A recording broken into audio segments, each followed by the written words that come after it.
Hi, my name is Ilma and welcome to my channel.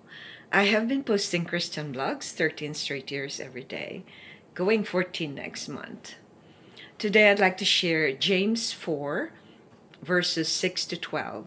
This is in connection with the series on sin for this month. I don't know if we're proceeding until February on the theme sin. James 4, 6 to 12. Here's the word of God. But he gives more grace.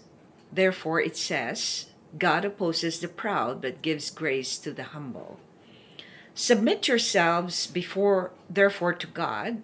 Resist the devil, and he will flee from you. Draw near to God, and he will draw near to you. Cleanse your hands, you sinners, and purify your hearts, you double-minded. Be wretched and mourn and weep. Let your laughter be turned to mourning and your joy to gloom. Humble yourselves before the Lord, and he will exalt you. Do not speak evil against one another, brothers. The one who speaks against a brother or judges his brother speaks evil against the law and judges the law. But if you judge the law, you are not a doer of the law, but a judge. There is only one lawgiver and judge, he who is able to save and to destroy. But who are you to judge your neighbor? James 4, 6 to 12. Here's my poem. Critical and wavering minds lead to sin. When a believer thinks highly of himself, he will find fault. It is his way of lifting himself up and putting others down. He will think and speak evil of others when he is critical. It leads to conflict and all kinds of division with others. A wavering mind cannot decide to whom it will stay faithful. It believes two opposing forces, which makes them unstable. In all their ways, they are hesitant and doubtful.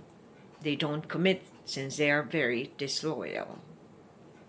Here's my commentary. In the first book of James, he commands the believers to not waver.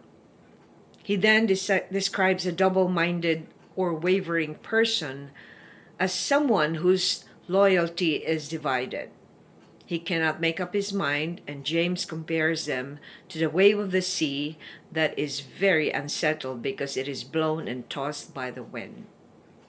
Such people should not expect to receive anything from the Lord, according to James. No grace or blessing from the Lord is a consequence of the sin of wavering. Their loyalty is divided between God and the world, and they are double-minded in everything they do. They are committing adultery to God because they do not love the Lord their God with all their heart, mind, soul, and strength. They are making sure that they get the best of both worlds. God is a jealous God, and he will not put up with unfaithfulness.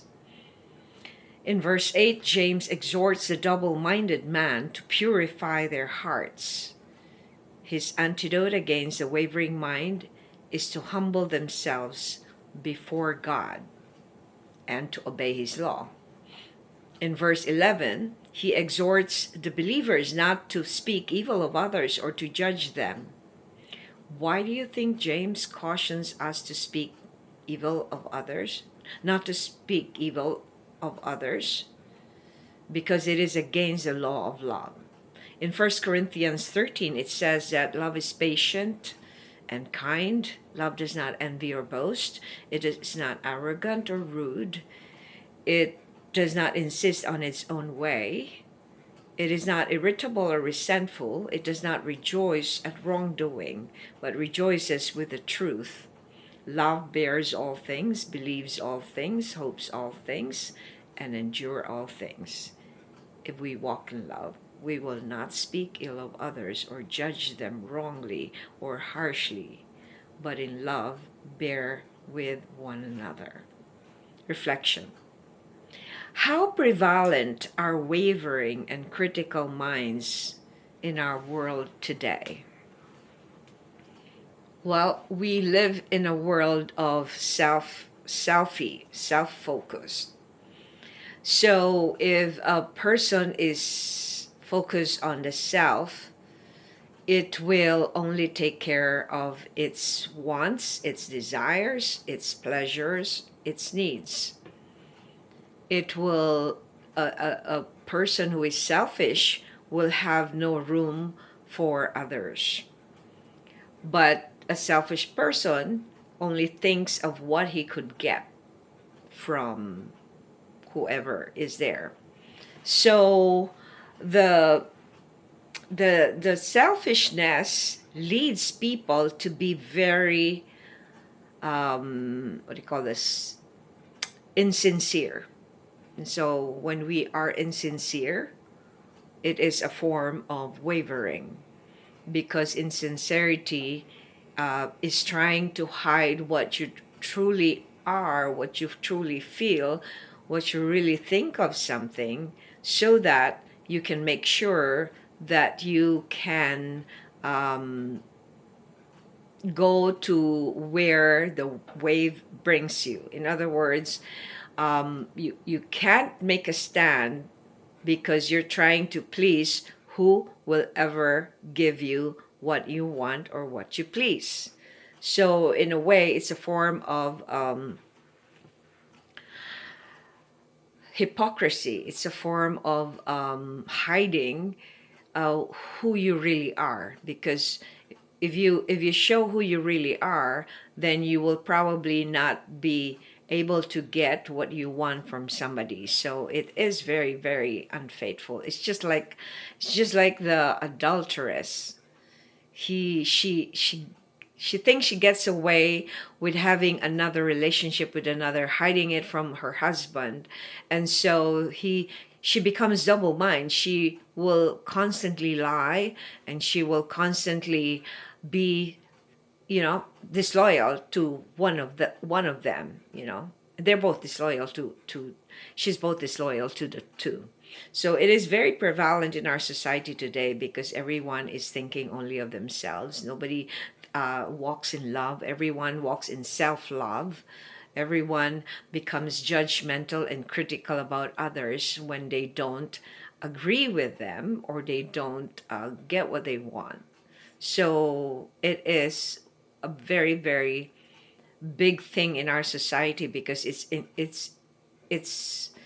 ingrained in our culture. It's ingrained in the way we were brought up.